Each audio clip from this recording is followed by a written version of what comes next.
daddy of the giant monster battle. First Godzilla, you just had the one monster, but since then we've been constantly adding to the Toho stable of giant monsters. Who went to see the latest Godzilla movie? Yes. Yay! It's 3 giant monsters. Yeah. Yeah, so... Yeah, we'll talk more about that in coming up. But yeah, like I said, the franchise is really variable. Yeah, the original one is he was the embodiment of nuclear war. Later on, he was reimagined as a hero. The guy who was really behind the special effects work, Agent Tsuburaya, also is the creator of Ultraman. So you think of that giant silver hero, we'll talk about him later. But the Godzilla franchise moved to be more heroic as more children became interested in it.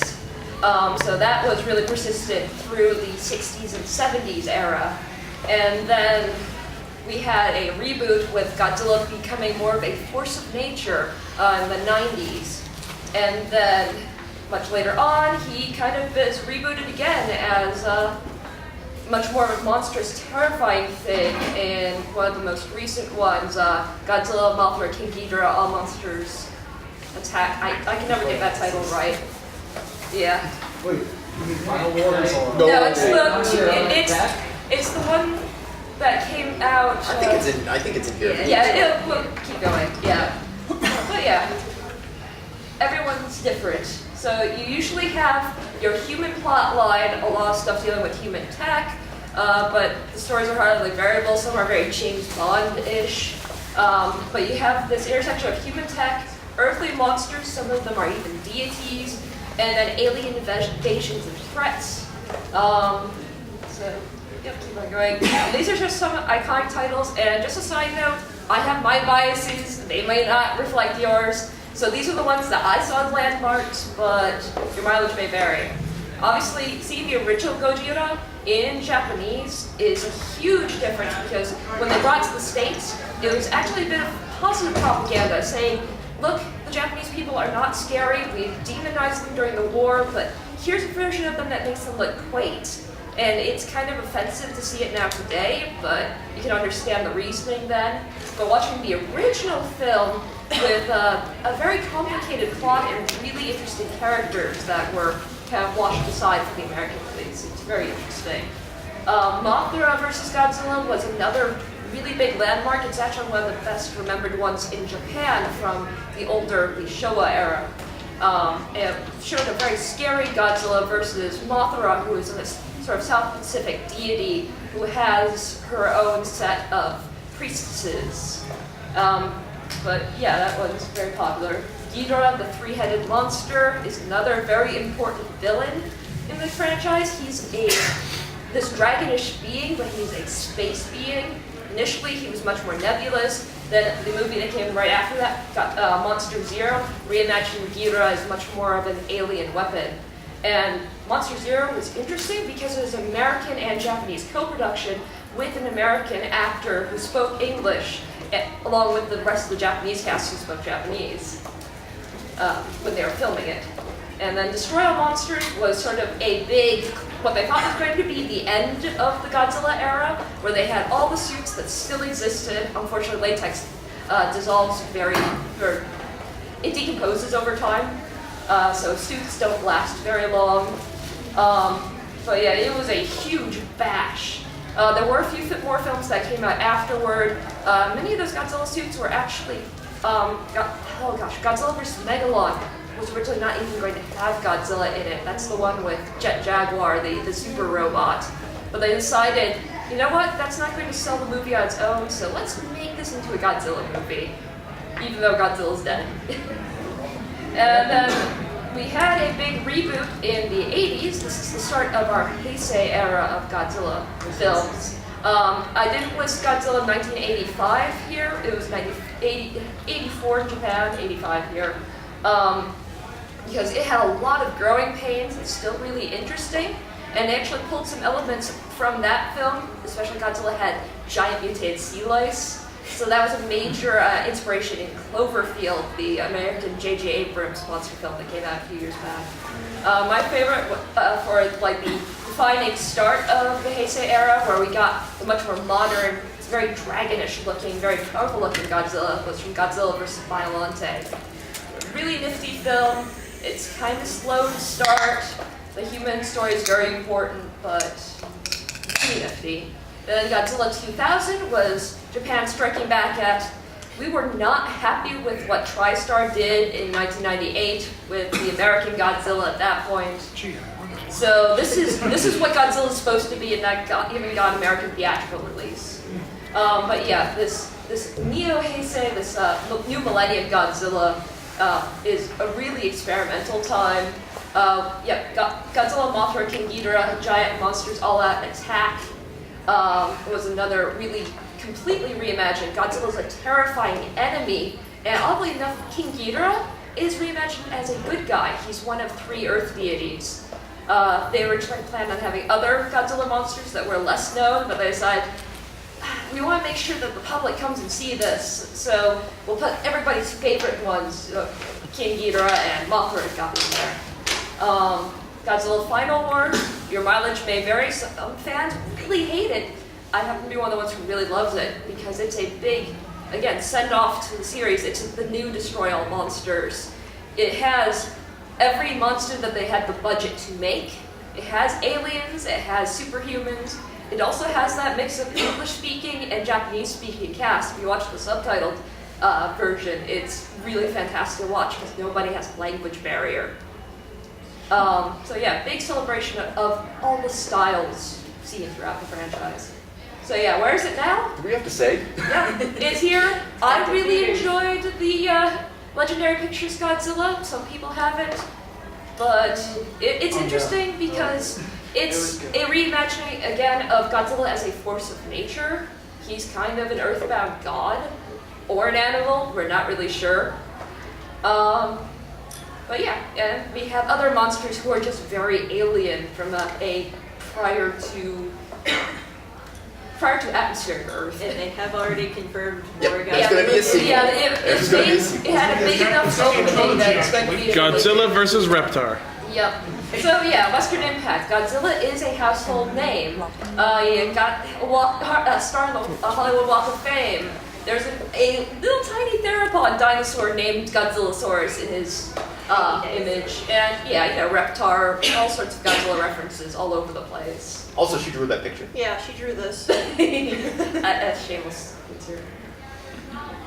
Alright, who wants to take Ultraman? Okay. I know Okay. your part. Alright. So, history of Ultraman. This is going to be very brief. We had an Ultraman panel earlier this weekend, but if you missed it, the Ultra franchise began with Ultra Q, which was created in 1966 by Eiji Tsuburaya. It was just sort of giant monsters. There was no hero or anything in it. It was just a serialized show with giant monsters.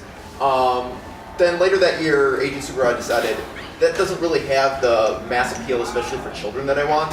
So I'm going to introduce a hero into it. So we created Ultraman, who is this giant hero, alien hero, who bonds with a human and is made of light, and every episode, at the end of the episode, he comes out, fights the monster, and saves the day. And the franchise continued from there for a good long time until about 1980, when it took a break. And it was gone from Japan for a while. The from Japan is important. It came back in the 90s after a 15-year break with Ultraman Tiga, which is the start of the Heisei Ultraman franchise. And then it's been on and off for a while. Yes? Was there a reason why it was gone for 15 years? It needed a break. That happens to franchises sometimes. It happened to Kamen Rider too. Happened to Godzilla a few times. Yep. Money happened. Yep, money. Tsuburaya issues needed for money. the studio. So, very common tropes in Ultraman. There's always a giant silver hero, except in Ultra Q. He's our hero. He's the main character. There's almost always some kind of team of scientists or military defense force or something. A human team, entirely human, except for the Ultraman character is usually hidden among them. There is a monster of the week that Ultraman must fight. It's almost always giant. Not always evil though. And No, sometimes it's a misunderstanding. Sometimes they end up helping each other. And sometimes it's actually really small. Yeah. And a few episodes where Ultraman becomes microscopic. Yes. Yeah, Ultraman's not always giant. Sometimes the monster is an alien. Sometimes it's something that was sleeping under the earth that's awoken for Ultraman to fight. have occasionally been literal gods too. Yep. And multidimensional beings and weird, really weird things. So the Ultraman almost always has a secret identity. It's very important that nobody else, not even the people on his team that he's working with, know that he's Ultraman. Sometimes it's a human who takes on the Ultraman as a host, usually to save his life after some sort of near-death experience. Other times the Ultraman decides to take the form of a human and just literally disguise himself among humanity. It goes back and forth between the two depending on the show. So some iconic titles from the franchise. Obviously the original Ultraman is where the concept of Ultraman as a hero first started.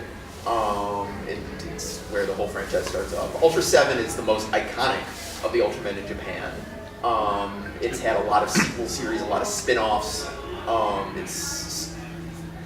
Tackles some harsher themes than the original Ultraman, so it tends to stick around in the consciousness in Japan a lot better. Also, one random little side here, Ultra 7 had these things called capsule monsters, which he could use to then, he'd toss the capsule, and out of it would appear a giant helper monster. The young Satoshi, gosh, I can't remember his last name, the guy who created Pokemon. Yeah, he grew up watching Ultra 7 and battling rhinoceros beetles with other kids. And so his original concept for Pokemon he called capsule monsters. And Pokemon is very much in reference to and in loving memory of Ultra 7. So Tiga is another big show. It was the first Heisei show in Japan. So it kind of is the first show that with a real modern feel to it. For those who don't know, eras in Japan are named after the ruling emperor at the time. That's the Showa era, I forget when it started, but it ran up through the late 80s. It ran up through 89. Yeah. And then that emperor passed away, and then the Heisei emperor took over. So the Heisei era in Japan is 90s and onward into today. Yes. And a lot of the Tokusatsu shows get divided into the Showa shows versus the Heisei shows. So one of these days we're going to have that weird period where suddenly we don't have Heisei Kamen Rider or Heisei Ultraman anymore, assuming that's still going by that point, because one of these days the Emperor's going to pass away and we're going to be in another era. That's going to be a very interesting time. That's not going to happen for a while, but I mean, Emperor's still relatively young. So, anyways, Mebius is another extremely iconic title. It was a big anniversary show in 2006, so it brings in a lot of previous Ultramen and previous monsters into a single show. For people who are more familiar with the Toei shows, Kamen Rider and Super Sentai, it's very similar to Gokaiger and Decade, except I'd say even on another level above it, because it just creates an entire continuity, an entire world around everything.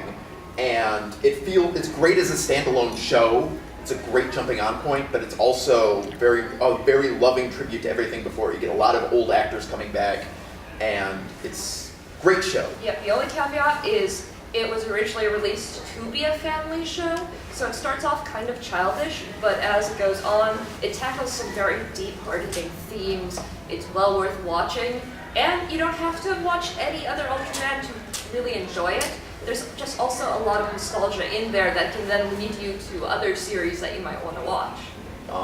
So where's Ultraman right now? It's kind of getting out of a very bad place. Unfortunately, Tsuburaya is not done well recently, and they don't have the money that they used to. So for a while they were doing a series of anthology shows that were just history of the franchise and old reruns of various shows. Eventually they slipped in a show called Ultraman Ginga into there, which was a very low-budget show that kind of apes off of Kamen Rider and Super Sentai a bit. Not in a bad way. Not in a bad way, but definitely is trying to capture that magic.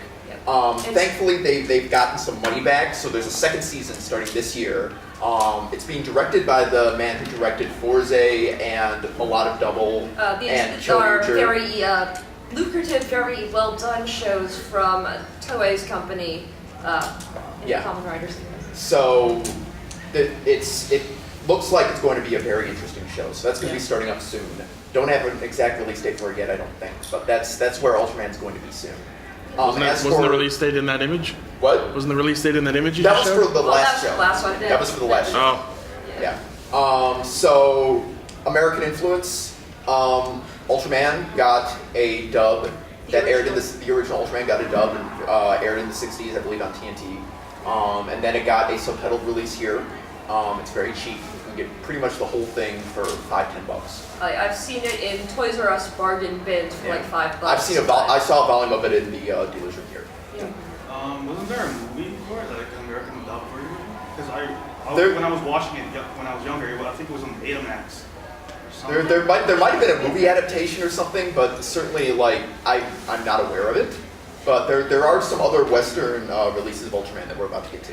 Ultraman Tiga had a dub and was aired on Fox Kids. The dub was by 4Kids. It's very bad, It's very but bad. it exists.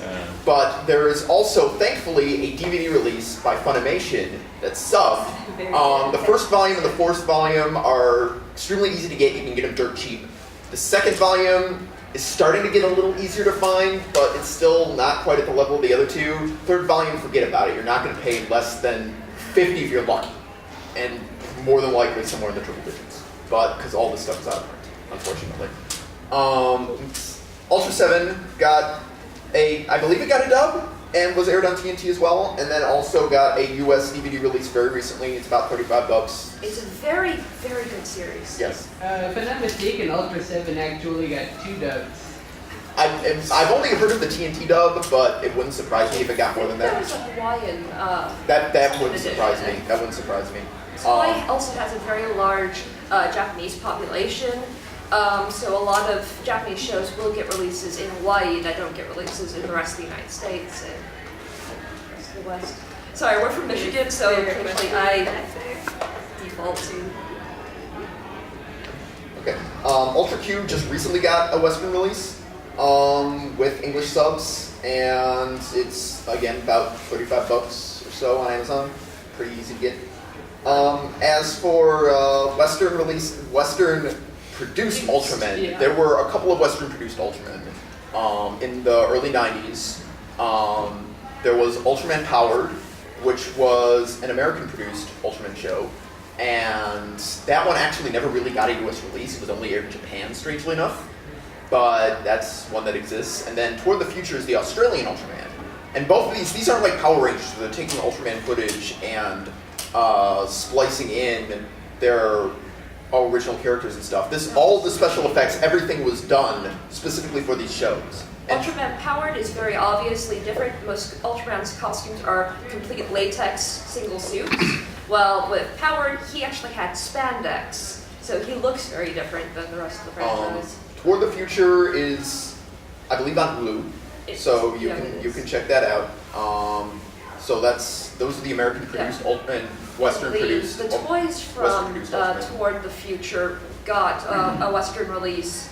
And a lot of people grew up with them in the 90s. As did an SNES game. Yeah. There was the Hanna-Barbera co-produced cartoon. It's actually not bad. Like, I know with Hanna-Barbera you usually think of kind of crappy animation, but the animation is very, very good. It's interesting because it had 3 Ultramen in it, and one of them is actually an Ultra Woman.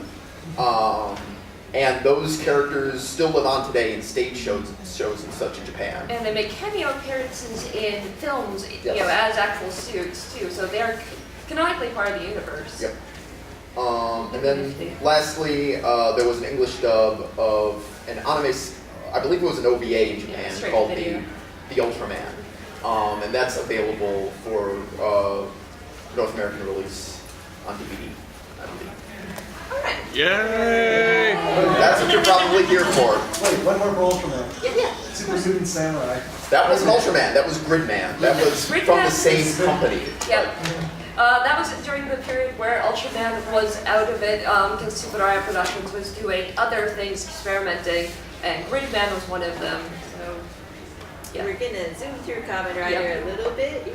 We'll get to do it. We are going to have 2 panels, one on Showa Kamen Rider, one on Heisei Kamen Rider. So 6 Kamen Rider 7 o'clock. fans, come. It'll be fun. Haunted room downstairs at 6 and 7 o'clock for Oh, those is of you it interested. downstairs? Yeah. Okay. About to say that exactly like a second after you said it. Your turn. Your section. Alright, so Kamen Rider was created by Ishinomori Shotaro in 1971. And and it ran somewhat sporadically until 1989. And that's the section of it that's traditionally considered the Showa era. A lot more old school. There was a 10-year break, and there were 3 movies during that break in the 90s, which are all kind of black sheep of the family. They're all very interesting in their own ways. It stylistically anywhere very well. The whole And, Zeto, Jane, Shin nonsense. And then starting back in 2000 with Kamen Rider Kuga, Kamen Rider made a very strong return on television, and that started the Heisei era, and it's been going strong ever since. There's been a series every year. Alright, some common tropes. Ha! Thank you for humoring me. We knew that was common. A bug theme. You recognize Kamen Riders because of their great big bug eyes. And this is because the original Kamen Rider, Ichigo, was a grasshopper cyborg. And so that tradition has been carried on. Even in the Kamen Riders in the modern day that aren't bug themed anymore, they'll still have the big eyes and sometimes like the bug mouth. I can get this thing to progress. There we go. Obviously, Kamen Rider needs to be riding something, unless you Not can't. all of them. Or Beast. Unless you count the one episode where he rode a bicycle. Yeah. So, They're secondary. very often, most of the time, the Kamen Rider has a motorcycle. The original Kamen Rider was actually part of a motorcycle racing group because he could do anything well. And sometimes the bike even gets integrated into the combat and can be very fascinating. And sometimes the bike's actually a character, Yep. like Battle Hopper here. Or Excel. Yeah, or Excel, who's his own bike. Did Amazon get a motorcycle? Oh yes, Yeah, oh yes. He did? Tachibana made his motorcycle. It was Oh, jeez. It was like a Science of the Amazon. John was amazing. And he was It's made of terrified it branches. at first because it made such horrible Yeah, noise. Amazon but refused to eventually, I was terrified of it because it looked really weird. but eventually I'm still he terrified of learned Amazon. this. I won't go near it. You can't have Kamen Rider without a belt. That was the big mechanic with the first Ichigo. Is that he had a belt with a little wind turbine on it, and the rush of the wind through it is what powered his transformation. And since then, you've had all kinds of powers. I mean, there's wind powers, there's been a lot of cards, there's been a lot of interesting gimmicks like the memories in double, the medals and O's, etc. But Those there's scenes now. and it's also interesting because sometimes the belt is a part of the Kamen Rider, like in Kugo where it's actually a part of his body, or sometimes it's just a piece of technology that can get passed from person to person. Like That's Yep. Yeah. The pension pose. Yeah. This actually didn't start at the beginning of Ichigo, but came in with, I believe, Nigo. Nigo. Oh yeah, Yeah, he was he the goes first the person to do first it. Pose. When Rider 1 transformed, it was usually he had to ride really fast on his motorcycle to get the wind turbine going. Or get thrown Or off. he got Or get- down the cliff. A Very monster, would first throw, one. a monster would throw him off the cliff and be like, well, that took care of him, and then suddenly jumps up and said, hey, thanks for throwing me off a cliff. You made me mention. So transformation poses, they're unique by character. Some of the more modern riders, their poses will pay homage to older classic ones. Very interesting. Nice selection. The complexity of the pose varies greatly from season to season. Show And then, of course, you have your secret organization. It starts with Shocker, which is quite literally neo-Nazi to start with, and in black you have a cult. In some of the modern ones like Double and the series that followed, you have like the Shady Corporation. So there's usually a secret organization, and Hibiki turns this on its head a bit because it has a good secret organization that's actually the protagonists. It's usually a cool part of the show. Secondary rider.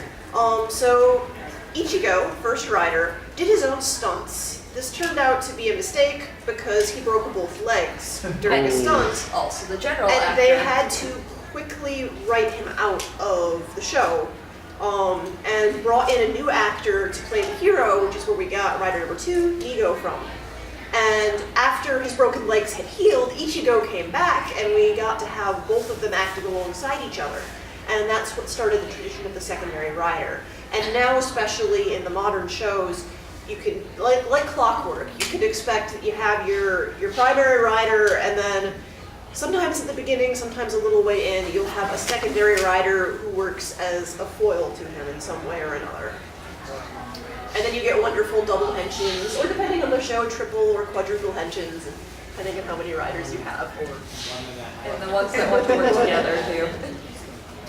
Form changes are really a big thing. When did they start? Did they start with RX? Black RX. Yeah, well, there was kind of one that's stronger, but it was more of a permanent power-up. Okay. RX is the first one to really... But they've certainly been the standard in the Heisei stuff since Kuga.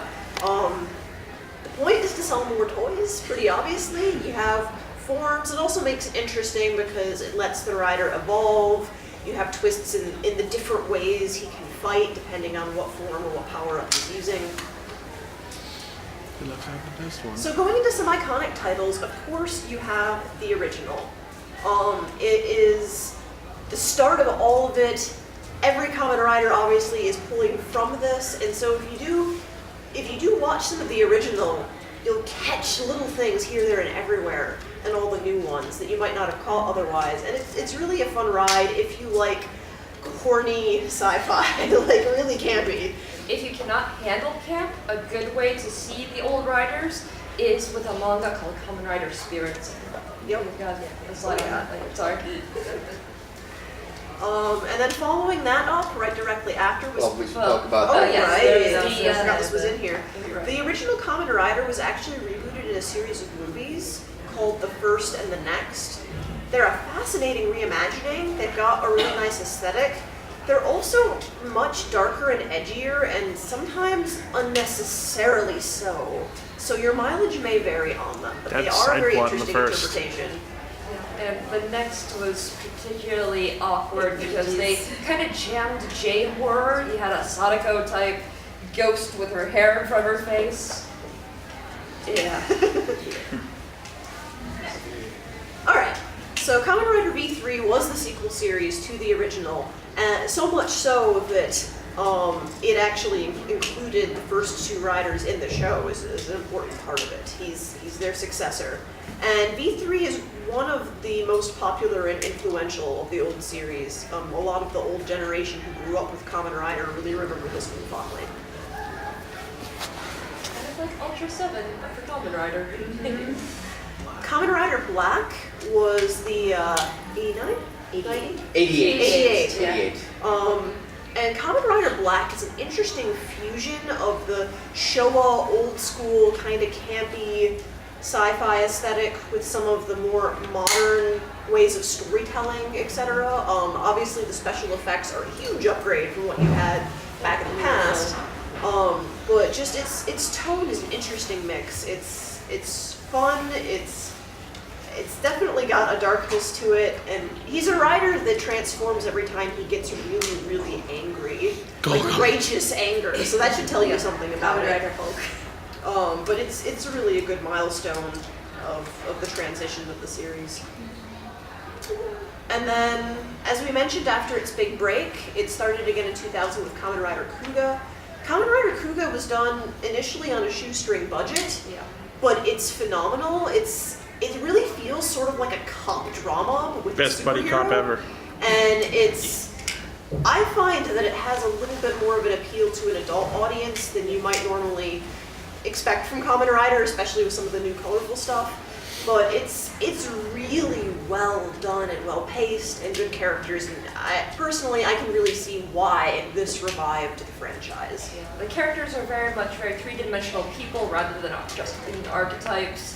So, And then Kamen Rider Double is the beginning of what a lot of people in the fan community are calling the Neo Heisei. So it's still the Heisei era, but we did sort of have a change in general tone and style that started with Double. Double really took off. It was a hit in Japan. It was a hit over here in North America. It brought a lot of fans in the English-speaking side of the world, and but it brought in some more variety in terms of collectible things and lots of different form changes and just some colorful and wacky atmosphere. And also, instead of just having it set in Tokyo, it really brought in the idea of creating a place like Puto City, or like in Gaim now, you have Zawame City, that just has its own personality. currently, it's in Gaim. Gaim is a very fascinating show. I didn't know what to think when I heard Fruit Samurai. Trust me, we've all been there. But it's really hard hitting. It's fun. Its characters are great. There's a lot of twists and turns and changes with the characters. It's just very well written. Written by the same guy who wrote Madoka Magica. Yeah. Yeah, we've got comments. Yes. Has anyone seen the final form? Or- Kiwami? Yeah, they revealed Kiwami finally. Actually, that's the movie form. No, Kiwami is in the series. The Gold and Silver Apple are two new characters in the movie. Series, but the one Have we they saw- shown like official skins of it now? Kiwami they've revealed. They also revealed the Golden Rider. It is a new character. I haven't Did seen this- the did this one that happen they yesterday or revealed something? is the Yeah, so they revealed a clear image of Kamen Rider Mars. I've been online for the past 24 hours, so. No, yeah, look it up on Henshin Justice Unlimited. They revealed a nice couple of images for Kamen Rider Mars, the Golden Apple Rider. We'll look it up. The one is the one that was spotted on set. The one that was revealed was the one in the show, but the one that was spotted on set was the form for the movie, which is slightly different. It's Okay. a different suit design. Okay. So So, as far as Western influence goes, some of you may, to your Oh, misfortune, God, it's remember purpose. Spawn's Masked Rider, which was their attempt to give Kamen Rider show, RX in this case, the Power Rangers treatment, where they bring over the footage and make their own story. They literally crossed it over with It Power was pretty Rangers. awful as far as I understand, and it had this.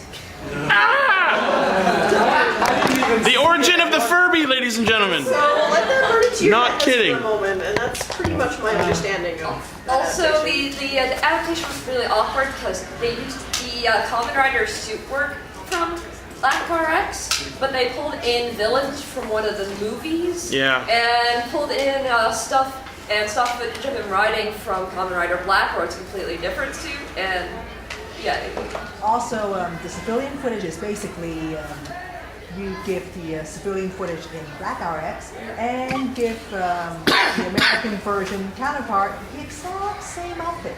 And yeah. sometimes you see the Japanese guy's face. Yep, Yeah. exactly. It's fine. very awkward. It's easy to pick apart. A much more recent transition, a much more successful one, so good. was their interpretation of Kamen Rider Ryuki as Kamen Rider Dragon Knight.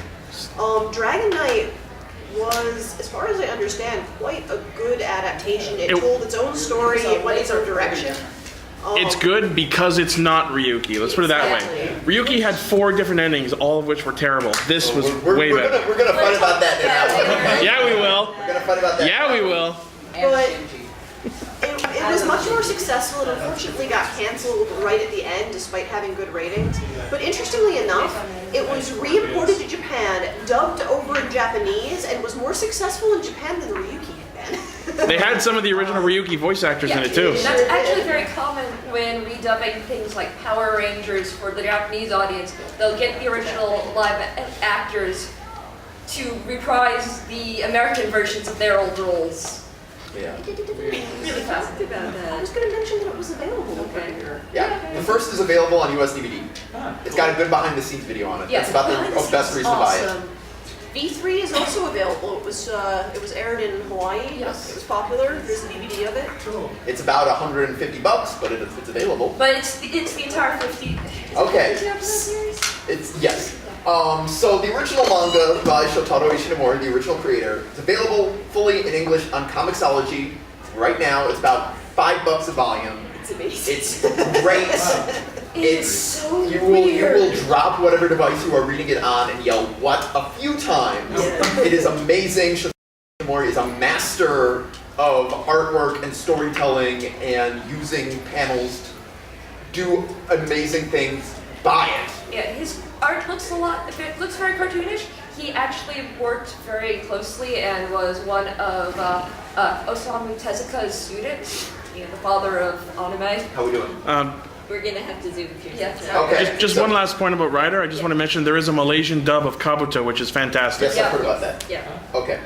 So Sentai. Super Sentai. That's the youngest of the 4 main Tokusatsu franchises. It was also created by Shotaro Yet the most Ishinomori, the consistent. same guy who created Kamen Rider. He wanted to do a team show and started in 1976 with Secret Sentai Go Ranger.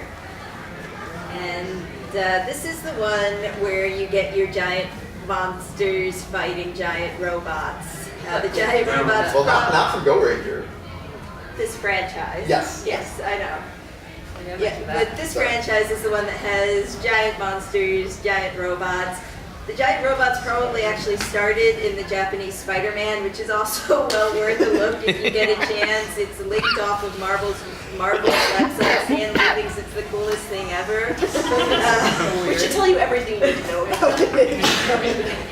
The only similarity to the American Spider-Man is that costume. Yep.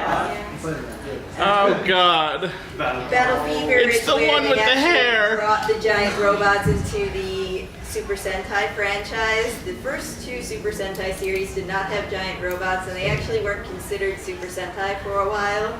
And that's actually important because Super Sentai tends to do anniversary series. If there are Gokaiger fans in here, you know they can do really awesome anniversary series. But the other two were eventually added because they're very similar. Go Ranger and Jacker in 1994. Toei decided that they were actually Super Sentai. So some of the tropes for Super Sentai, you have an odd-numbered, colorful team of individuals, 3 or 5, fighting evil. It tends to have a younger audience base than any of the other franchises, so it tends to be much more colorful and exciting. The Red is the leader or the main character. There's few occasions when Red is not the leader of the team. They're still very much the protagonist. It's their story that you're supposed to be watching and identifying with. Like I said, you got your giant robot battles, for better and for worse, depending on the series. Just like Rider has the secondary Rider, Super Sentai usually has a 6th Ranger. Sometimes it's the 4th Ranger if it started with a 3-man team.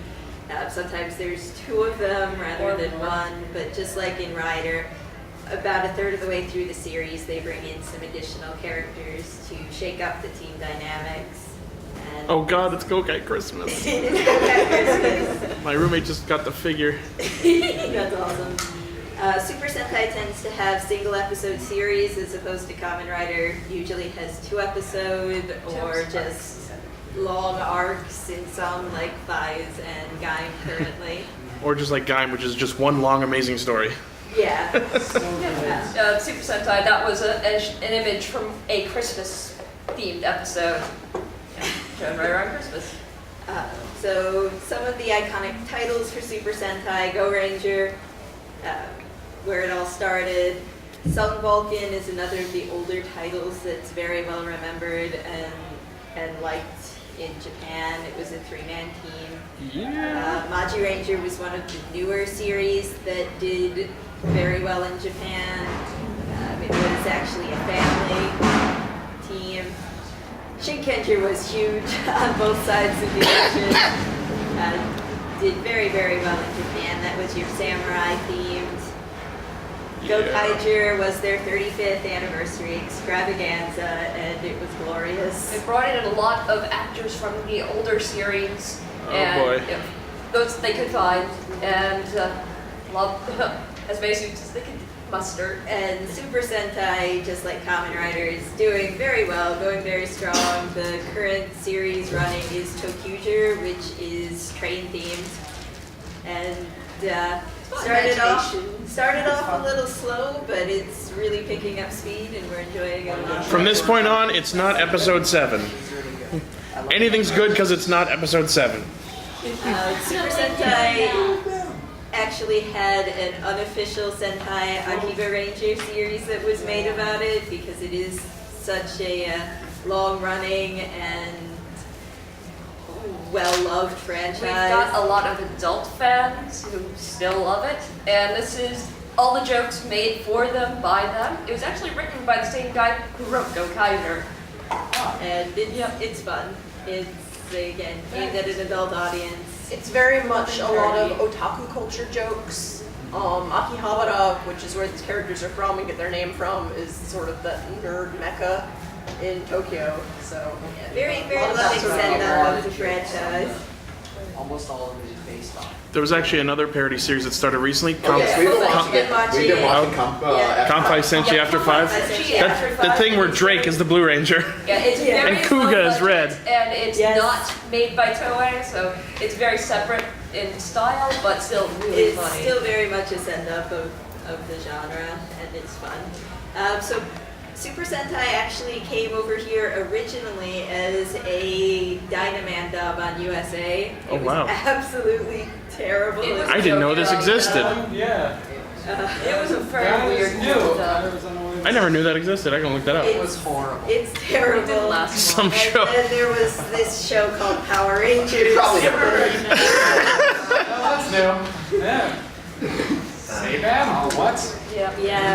Who knows what Saban is? It was passed from Saban to Disney, then Back to It was Saban better brought at it back. Disney. Honestly, I agree, and it feels weird to say that. Disney gave a lot more freedom to the people working on it because And they actually were willing to spend money. Yeah, but also later on they said, okay, we're not really gonna keep doing this, so you guys have fun with the last one. All right, really quick, because we got about 5 minutes to wrap this up. We just want to touch on a couple of things. This one in particular, that's not from one of the main franchises. It's not from one of the main production companies like Toei, etc. It's more creator-owned and directed. This is Garo. We will be running a panel on it tonight at 10 p.m. if anyone's interested in taking a deeper dive into it. So it's very much adult-aimed. It's a modern-day fairy tale with just a gorgeous visual aesthetic. It was run at 3 a.m. though. Like a modern Like fantasy? urban Yes, yes, fantasy. urban fantasy. Yeah. Okay. But it If that's your brings thing. in If both that's your fairy thing. tale elements, but also a lot of much more traditional Japanese storytelling or fantasy elements. And a lot of horror. Like, we have Yes. this joke where you can tell what type of horror movie the writer was watching the night before he wrote the script. He likes to experiment. Or The episodes a couple weeks ago with the zombies. Scream. Yes. Yeah. But they just turned American horror show movies into Japanese. Yeah, horror it movies. was. He likes to deconstruct genres and play with things. But beautiful Various aesthetic, episodes. dark, fun. There's artistic nudity. It's just an interesting show. The cool thing is the guy from the movie was also the actor for Saga and Rei and Kiva. Yeah, there's a lot of actor and director and writer overlap throughout Tokusatsu. Beetleborgs! Okay, Yeah. so there was also Metal Hero, which is another Toei franchise that existed, started in like late 70s, went through the 80s, and then the 90s kind of fell off. Initially, for a while it was sort of the replacement for Kamen Rider when that was off the air. It started with the Space Sheriffs, which are space cops, starts with Gavan. He's had kind of a revival going on. You can go to the next panel because that's got the Gavan revival in it. So that's kind of making a comeback. There are 2 new Space Sheriff movies, one for Chariban, one for Shider, that are coming out later this year. They look very good. There were a few other Ishinomori heroes. There's Kikaider, who has a movie coming out, and Toei really wants you to know that it has a movie coming out. Hey, did you know Kikaider has a movie coming out? Because we're going to put him in an episode of Gaim for no reason, because the movie's coming out. Non-canon as hell. I liked it, but it had no reason for being there. None. It was good. It was good. It had no reason for being there. The pace of Guy. I had other things I'd prefer to watch at that time. Ridiculously non-canon also. Yeah, exactly. Gamera's a turtle. Gamera's really neat. He's filled with turtle meat. Oh, we love you, Gamera. Turtle. He is the friend of children. Yeah. He had a 90s Don't you wanna reboot cuddle that was him? very good. You can get it on Blu-ray for very cheap. Yeah. 90s was yeah, directed by the same guy who directed the Death Note movies, and it's much more adult-oriented. Most stuff's Your very mileage may cheesy. vary. Most new stuff's very cheesy. Okay, and love- real fast, we just want to tell you some series that we think are some decent jumping in. I love your comment on Decade. Um, Absolutely true. So, Ultraman, original series is a very good place to start just because it's campy and fun. Tiga is a nice modern show that's relatively easy to get a hold of. It's got great special effects, especially for 1996. It looks better than a lot of stuff Toei does now. Nexus It's true. is... Super Eye always puts a lot of love and care into their. Nexus is kind of a more mature show. It's kind of sometimes been compared to as the Evangelion of Ultraman. Ooh. That might be a bit of a stretch, but it's still very Goes much has that heavy. heavy theme to it. Psychological. It's also Mebius, a continuous story, not episodic. fantastic. I can go for that. Isn't the movie Ultraman Next? Yeah, Ultraman Yes, Next prequel. is the starts Prequel. the universe's prequel for Ultraman Nexus, the Yep. series. You don't have to watch one to enjoy the other, but there are references to each other. Maybe this is an anniversary show. It's a great jumping on point for the whole universe. It introduces you to a bunch of older shows. And 7 is just a really good classic show if you want to just get a good idea of what Ultraman's all about. Kamen Rider, obviously the original series is fun, it's campy, but it's got some great characters. It's a good Amazing watch. moments. It's got my favorite two-parter of the whole franchise where the Shocker is trying to find ancient Nazi treasure. It's the best 2 episodes of the whole franchise. Showa, Heisei, I don't care. Kuga, Double, I don't care what your favorite show is. These 2 episodes are better than it. I'm saying that right now. Well, It's just those are hefty words you're throwing that around. really happened. Black is a fun show. It's Oh, kind of darker, but it's not too dark. It still has Great some goofy villains. moments. Great villains. Some of the best villains in the Some of franchise. the best villains here in suit design. Suits are actually done by the guy who did Garo. So Wow. Kuga is perfect. There's nothing wrong with Kuga. You should watch Kuga. it's budgeted low. to start Succinct. off with. Okay. Where are we going to watch these things? Yeah, where Like, do you know, find subtitles for these. Kamen Rider and Sentai. Overtime subs or TV Nihon subs. Mostly are the best 2 places to start. TV Nihon's the best place to go. Yeah, Karen Yeah. Info has direct downloads for just about the ringing For everything. Ultraman, Kamen Rider, Starting and 25. Where do we go from there? For Midnight Crew subs Midnight did Crew all of is Kuga. The only one who's managed Is to the- finish Kuga. Kuga had a Is there a first complete on sub with the it. Grongi speak translated yet? I know part of it is out, but I haven't been able to find a complete Grongi sub. I think MCS might have done one now. I think I they know might they have. were working on it. Last I checked, MCS hadn't finished it, but they might have by now. Yeah, because They if released we things could on get a Crazy complete Grongi sub, Schedule. I'd rewatch all of Kuga. I will say, I bow down to Midnight Crew subs for actually subbing all of Kuga so we can watch it. Is fantastic. Be aware that there are some typos. They're called Midnight Crew because they're a bunch of insomniacs that decided to subtitle because they couldn't sleep at night. So there are some typos, just to warn you, but it's wonderful and they made it available for It's us. actually finished. Blade, I consider the consummate Kamen Rider show. Like, it has all of the... Heisei era. Even for the Showa era, like, it feels like very much a Showa throwback. It's kind of a rocky start, because they're just throwing ideas at the wall to see what sticks. But The first 13 episodes should be Kamen Rider Garen, the emo rider. kind of, yes. But it definitely has all the elements of Kamen Rider very front and center, and it's just a great show. Also a good ensemble cast. We have 4 riders who are all very different. Double is kind of the big fan favorite right now. It's kind of a throwback to older shows. It's got this noir feel to it that a lot of people really like. It's a fun show. Also not very cartoonish. It's very bright and colorful, which was kind of the big disjunct from the rest of the Heisei franchise. Decade, we love Decade. It's an anniversary show. A lot of people hate Decade. It spoils half of the shows. Actually, no, it doesn't because it's so different. Not quite different enough. It pops through alternate universes for the 10 shows prior to it, and a lot of them are thematic deconstructions or comedy parodies of the other universes. That's I think the only one it But I just really. wonder, how are they supposed to how did they manage to split Black and Black RX?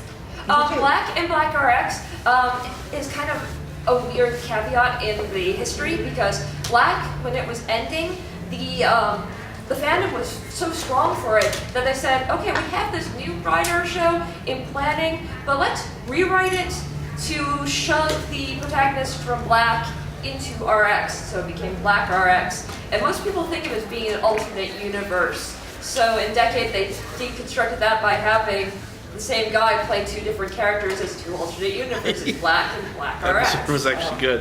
Yes. And then I want to say it deserves a mention because it's my favorite show. You, sir, are the minority in this case. I don't care. It's the best. What? We love. If I didn't like O's, I wouldn't have this guy. That's a good I love O's too, but I'm done. Was that we have to get out of here Oh, now?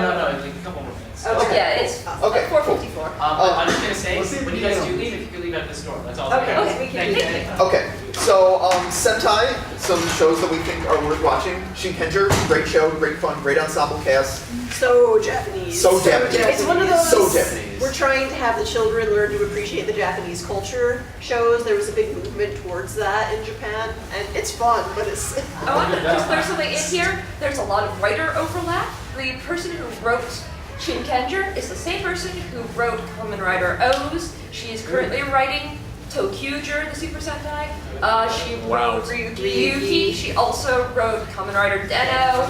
She wrote Time Ranger, Go another Busters. Super Sentai, and Go Busters. So she's really varied. Didn't she also do a lot of anime as well? Yeah, she is responsible for the anime adaptation of Attack on Titan. JoJo's Bizarre Adventure. Yeah, I mean, again, she's just doing the script Yeah. writing, not like the original Yeah, manga. she also worked with Gen Urabuchi for this show called Blast Writer, which is unfortunately a little bit too short to have all the story, but Gokaiger was, again, the 35th anniversary show. It's got little cameos from pretty much all the shows before it, and it's a very loving homage to the franchise where you don't have to have seen anything else from those shows to still appreciate it, because the main characters in Gokaiger The best part was are the fact not from that Earth. the best part was one of the Rangers was a Ranger otaku. Yeah, well, the Sixth Ranger is the only Earthling on the team, and he is a Sentai otaku. He's so excited whenever they meet previous Sentai, so it's a really Or good jumping future on point. Sentai. Or future Sentai. And he calls them his inferiors.